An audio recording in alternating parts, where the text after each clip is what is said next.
আসসালামু আলাইকুম সুপ্রিয় ওমান প্রবাসীগামী বাংলাদেশি ভাইয়েরা, কেমন আছেন সবাই? আশা করছি সকলেই ভালো আছেন। যারা 2026 সালে ওমানের চাকরিতে যেতে চান তাদের জন্য আজকের ভিডিওটি খুবই গুরুত্বপূর্ণ, কারণ আমরা আজ আপনাদেরকে জানাবো ওমানের সর্বশেষ ভিসা আপডেট, নিরাপদে চাকরি পাওয়ার উপায়, ভুয়া ভিসা ও প্রতারণা থেকে বাঁচার কৌশল এবং ওমানের শ্রম আইন অনুযায়ী একজন বিদেশি কর্মীর কী কী অধিকার রয়েছে। তো চলুন ভিডিওটি শুরু করব। তার আগে আপনাদের কাছে ছোট্ট একটি অনুরোধ থাকবে, আপনি যদি আমাদের চ্যানেলে নতুন হয়ে থাকেন অবশ্যই চ্যানেলটি সাবস্ক্রাইব করে রাখবেন, কারণ আমাদের এই চ্যানেলে আমরা প্রতিনিয়ত ওমান বিষয়ে নিত্য নতুন ভিডিও দিব। তো বন্ধুরা, কথা না বাড়িয়ে চলুন ভিডিওটি শুরু করা যাক। বর্তমান সময়ে ওমানে বিদেশি কর্মী নিয়োগ সম্পূর্ণভাবে নিয়োগকর্তা বা কোম্পানির স্পন্সরশিপের মাধ্যমে হয়ে থাকে, অর্থাৎ কোনো ব্যক্তি নিজে নিজে এমপ্লয়মেন্ট ভিসা নিতে পারেন না। প্রথমে ওমানের নিয়োগকারী প্রতিষ্ঠান শ্রম মন্ত্রণালয়ের অনুমোদন নিয়ে ওয়ার্ক পারমিটের আবেদন করে, এরপর রেসিডেন্সি ভিসার প্রক্রিয়া সম্পূর্ণ করা হয়। সাধারণভাবে এমপ্লয়মেন্ট ভিসার মেয়াদ 2 বছর হয়ে থাকে এবং পরে নবায়নের সুযোগ থাকে। 2025 ও 2026 সালে ওমান সরকার শ্রমবাজারকে আরও স্বচ্ছ ও নিয়ন্ত্রিত করার জন্য ওয়ার্ক লাইসেন্স ও পারমিট সংক্রান্ত কিছু প্রশাসনিক পরিবর্তন ও নতুন বিধান কার্যকর করেছে। অনেকেই জানতে চান, এখন কি বাংলাদেশিদের জন্য ওমানের কাজের সুযোগ রয়েছে? উত্তর হলো, সুযোগ রয়েছে, তবে সব পেশায় নয়।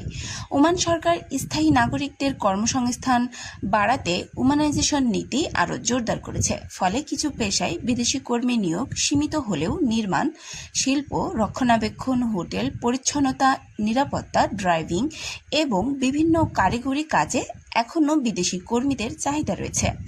তবে প্রতিটি ভিসা কোম্পানির প্রকৃত চাহিদা ও সরকারি অনুমোদনের উপর নির্ভর করে।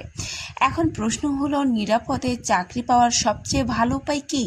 সবচেয়ে নিরাপদ উপায় হলো বাংলাদেশ সরকারের অনুমোদিত রিক্রুটিং এজেন্সির মাধ্যমে আবেদন করা। চাকরির অফার লেটার, কর্মচুক্তি, বেতন, কর্মস্থল, থাকার ব্যবস্থা এবং অন্যান্য সুবিধা আগে থেকেই লিখিতভাবে দেখে নিন।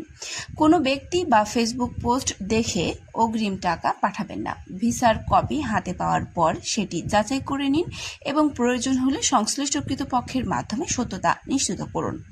বর্তমানে সবচেয়ে বড় সমস্যা হলো ভুয়া ভিসা ও প্রতারণা।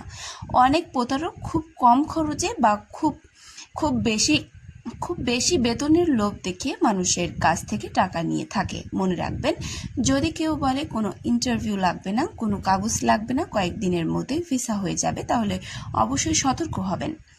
আবার কেউ যদি আপনাকে পর্যটক ভিসায় নিয়ে গিয়ে পরে চাকরি দেওয়ার প্রতিশ্রুতি দেয়, সেটিও ঝুঁকিপূর্ণ হতে পারে। ওমানে বৈধভাবে কাজ করার জন্য অবশ্যই বৈধ এমপ্লয়মেন্ট ভিসা ও ওয়ার্ক পারমিট প্রয়োজন। এবার আসি শ্রম আইন ও কর্মীদের অধিকার সম্পর্কে। ওমানের শ্রম আইন অনুযায়ী বিদেশি কর্মীরাও আইনি সুরক্ষা পান। কর্মচুক্তিতে উল্লেখিত বেতন সময়মতো পাওয়ার অধিকার রয়েছে। নির্ধারিত কর্মঘণ্টা, সাপ্তাহিক ছুটি, বার্ষিক ছুটি এবং নিরাপদ কর্মপরিবেশ নিশ্চিত করার দায়িত্ব নিয়োগকর্তার। বেতন আটকে রাখেন বা অন্যায় আচরণ করেন তাহলে শ্রম মন্ত্রণালয় অভিযোগ করার সুযোগও রয়েছে। সাম্প্রতিক শ্রম সংস্কারের মাধ্যমে কর্মীদের অধিকার সুরক্ষার বিষয়টি আরও জোরদার করা হয়েছে। ওমানে যাওয়ার আগে অবশ্যই আপনার পাসপোর্ট, ভিসা, কর্মচুক্তি, মেডিকেল রিপোর্ট এবং প্রয়োজনীয় সব কাগজপত্রের কপি নিজের কাছে রাখবেন। কোনো অবস্থাতেই অজানা ব্যক্তির হাতে মূল পাসপোর্ট দিয়ে রাখবেন না, যদি না তা বৈধ প্রশাসনিক প্রয়োজনে হয়। সবশেষে একটি গুরুত্বপূর্ণ কথা বলে রাখি, বিদেশে যাওয়ার আগে কখনোই তাড়াহুড়া করে সিদ্ধান্ত নেবেন না। চাকরি, বেতন, কোম্পানির নাম, কাজের ধরন এবং ভিসার সত্যতা যাচাই করুন। নিরাপদ উপায়ে বিদেশে গেলে যেমন আপনার অর্থ সাশ্রয় হবে, তেমনি প্রতারণার ঝুঁকিও অনেক কমবে। আজকের ভিডিওটি যদি আপনাদের উপকারে আসে তাহলে অবশ্যই লাইক, কমেন্ট এবং শেয়ার করতে ভুলবেন না। বন্ধুদের সঙ্গে বেশি বেশি শেয়ার করবেন এবং প্রবাস ও ভিসা সংক্রান্ত সর্বশেষ এবং সত্য নির্ভরযোগ্য আপডেট পেতে অবশ্যই আমাদের চ্যানেলটি সাবস্ক্রাইব করে পাশে থাকা বেল আইকনটি অন করে রাখবেন। তো বন্ধুরা, আজকের ভিডিওটি এখানেই শেষ করছি। দেখা হচ্ছে পরবর্তী কোনো আপডেটে। ততক্ষণ পর্যন্ত সবাই ভালো থাকবেন, সুস্থ থাকবেন। আল্লাহ হাফেজ।